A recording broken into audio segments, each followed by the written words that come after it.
السلام علیکم ناظرین، میں ہوں آپ کا میزبان مبشر مرزا، اور آج میں حاضر ہوا ہوں جو مشرق وسطیٰ میں اہم جیو پولیٹیکل پیش رفت ہوئی ہے۔ یہ ایک معاہدہ طے پایا ہے، دفاعی معاہدہ طے پایا ہے پاکستان، سعودی عرب اور ترکی کے مابین۔ اس حوالے سے ہم نے دعوت دی ہے ہمارے سینئر تجزیہ نگار جمال عظیم صاحب کو۔ وہ اس موضوع پہ ہمیں مزید معلومات سے آشنا کریں گے۔ اور جمال صاحب، آپ کا آمد کا بہت بہت شکریہ۔ جی بہت شکریہ مرزا صاحب۔ جمال صاحب، سب سے پہلے تو سادہ الفاظ میں ہمارے ناظرین کو یہ بتائیے کہ یہ تینوں ممالک پاکستان، ترکی اور سعودی عرب اس وقت ایک پیج پر کیسے آئے؟ اس معاہدے کی بنیادی وجہ کیا بنی؟ بہت شکریہ مرزا صاحب، بڑا اہم سوال آپ نے کیا۔ مشرق وسطیٰ کے اندر اس وقت جو سیاسی حالات بدلنے جا رہے ہیں، کیونکہ حالیہ جنگ نے یہ ثابت کر دیا ہے، عرب ممالک کو یہ سوچنے پہ مجبور کر دیا ہے کہ انہوں نے اپنے سیکورٹی کے معاملات کو آنے والے دنوں میں کس طرح رکھنا ہے اور سیکورٹی کے معاملات کن ممالک کے ساتھ طے کرنے ہیں۔ کیونکہ اس جنگ نے بہت ممالک کو سوچنے پہ مجبور کر دیا کہ آنے والے دنوں میں کہ وہ اپنے دفاعی معاہدے کن ممالک کے ساتھ کریں گے اور اپنے معاشی معاہدے کن ممالک کے ساتھ کریں گے، کیونکہ دنیا کے اندر نئے بلاک بننے جا رہے ہیں۔ یہ جو معاہدہ اس وقت تین ممالک نے، پاکستان، سعودیہ اور ترکی نے یہ مل کے یہ جو معاہدہ دفاعی معاہدہ کیا ہے، میں سمجھتا ہوں یہ سعودیہ کے لیے یہ وقت کی اہم ضرورت تھی، کیونکہ اس وقت امریکہ بالکل ناکام ہوا سعودیہ کا دفاع کرنے میں۔ اس کے ساتھ ساتھ آپ نے دیکھا کہ متحدہ عرب امارات کا بھی سیکورٹی کے معاملات ان کے امریکہ کے ساتھ طے تھے۔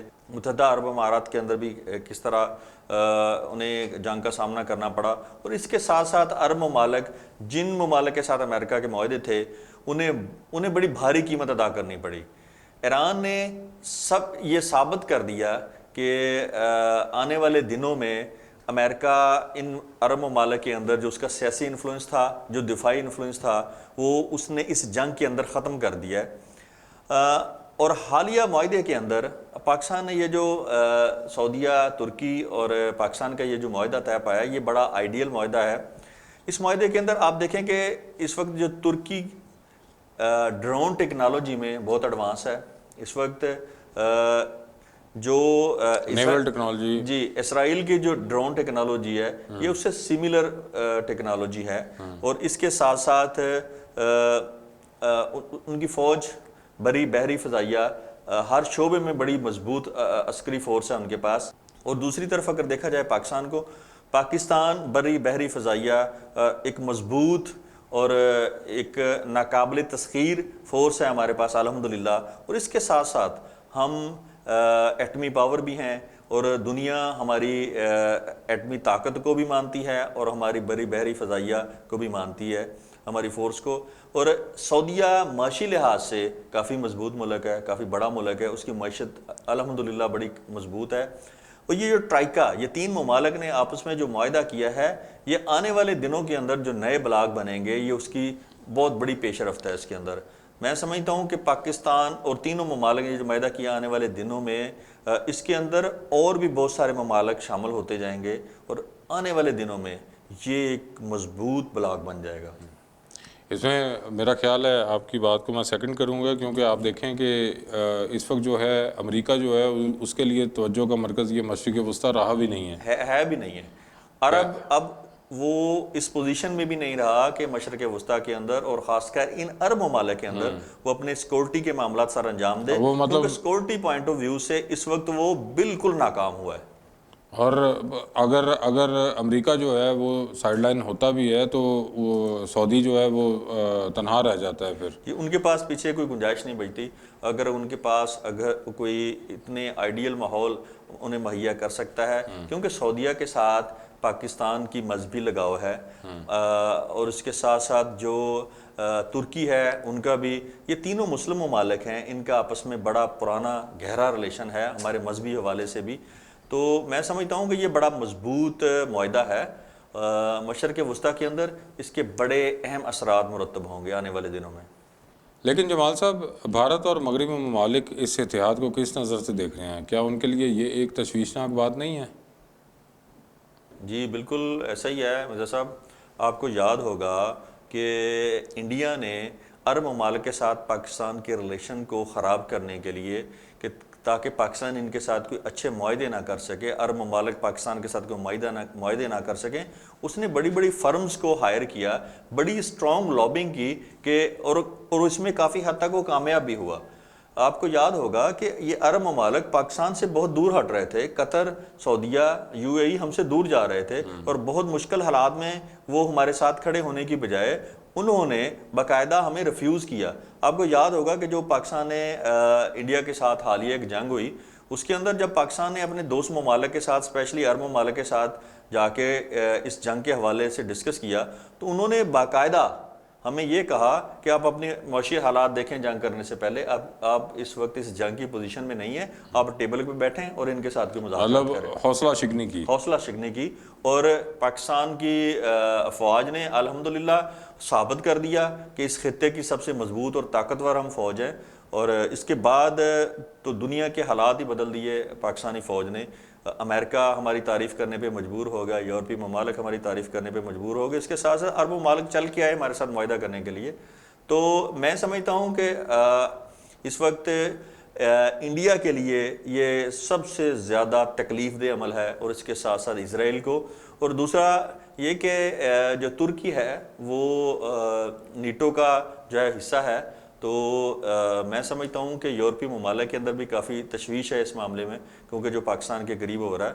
تو آنے والے دنوں میں جیسے بھی حالات ہوں گے, لیکن اس وقت یہ معاہدہ پوری دنیا میں ڈسکس ہو رہا ہے, خاص کر یہ امریکہ کے اندر یہ بہت زیادہ ڈسکس ہو رہا ہے, کیونکہ پاکستان نے عرب ممالک کے اندر اپنی سپیس بڑھا رہا ہے, اور عرب ممالک آنے والے دنوں میں سیکورٹی کے معاملات میں وہ پاکستان کو ہی پریفر کریں گے. بالکل صحیح. جمال صاحب, اگر ہم دفاعی پیداوار کی بات کریں تو پاکستان کو اس معاہدے سے کیا عملی فائدہ پہنچے گا؟ کیا پاکستان کی معیشت یا دفاعی انڈسٹری کو کوئی بڑا بوسٹ ملے گا؟ جی مرزا صاحب, اس معاہدے سے پاکستان کی معیشت کے اوپر بڑے گہرے اثرات مرتب ہوں گے, کیونکہ اس وقت پاکستان چائنا کے ساتھ مل کر میزائل ٹیکنالوجی کے اوپر کام کر رہا ہے, اور پاکستان میزائل ٹیکنالوجی میں کافی آگے جا چکا ہے. اس کے ساتھ ساتھ ہم نے جو ہمارے جنگی جہاز ہیں اس کی بھی مینوفیکچرنگ سٹارٹ کی ہوئی ہے, اور آپ حالیہ جنگ کے اندر ہمارا JF تھنڈر جو طیارہ تھا اس کی بڑی پذیرائی ہوئی, اور ہم نے رافیل, اس کے مقابلے میں ہم نے رافیل کو شکست دی. تو دوسری طرف دیکھا جائے تو ترکی جو ہے وہ ڈرون ٹیکنالوجی میں بہت آگے ہے. اگر پاکستان اور ترکی یہ مل کر اپنی اس ٹیکنالوجی کو شیئر کرتے ہیں, کوئی انڈسٹری کو بڑھاتے ہیں, تو آنے والے دنوں میں پاکستان اور ترکی سے بہت دنیا کے بہت سارے ممالک جو ہیں وہ باہر ہمارے اس خطے میں آئیں گے. ان تینوں ممالک کے ساتھ وہ اپنے معاہدے کریں گے اور ہم سے جنگی ہتھیار خریدیں گے, جنگی آلات خریدیں گے, جس سے معیشت کے اوپر بڑے گہرے اثرات ہوں گے, اور ان امپلائمنٹ کے اوپر اس کے اوپر فرق پڑے گا. ہماری انڈسٹری گرو کرے گی, اور آنے والے دنوں میں پاکستان اور ترکی ایک مضبوط اور بڑے ملک بن کر ابھریں گے, اور یہ میں سمجھتا ہوں کہ یہ ہماری بہت بڑی کامیابی ہے. اس معاہدے کو کامیاب رکھنا جو ہے یہ سب سے بڑی بات یہ ہوتی ہے کہ معاہدہ تو ایک پیپر سائن ہو جاتا ہے, لیکن ان تینوں ممالک کو اپنی اپنی ڈومین میں رہتے ہوئے, اپنی اپنی حیثیت میں رہتے ہوئے, اور جو معاہدے انہوں نے کیے ہیں اس کے اوپر قائم رہنا ہی ان کی بقا ہے. کیونکہ اسرائیل جس طرح کی پالیسی بنا رہا ہے, اسرائیل نے جتنا خرچہ, جتنی انویسٹمنٹ کی ہے اس جنگ کے اوپر, وہ اتنے آرام سے نہیں بیٹھے گا, وہ اتنی جلدی یہ شکست تسلیم نہیں کرے گا, کیونکہ وہ آنے والے دنوں میں سعودیہ کے اوپر بھی حملہ کرنے کا ارادہ رکھتا ہے.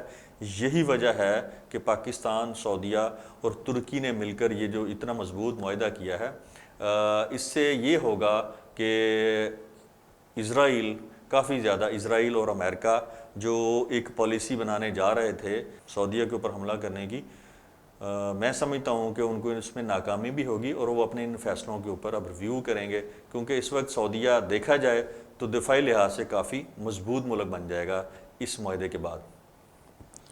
جی بالکل درست.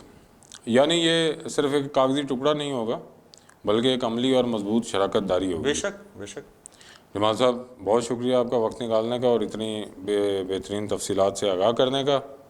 ناظرین، پاکستان، ترکی اور سعودی عرب کا یہ دفاعی معاہدہ اس بات کا ثبوت ہے کہ آنے والے وقت میں دنیا میں نئے بلاکس بن رہے ہیں اور پاکستان اس کا ایک مرکزی حصہ ہے۔ آپ کی اس بارے میں کیا رائے ہے؟ نیچے کمنٹ سیکشن میں ضرور آگاہ کیجیے گا ہمیں۔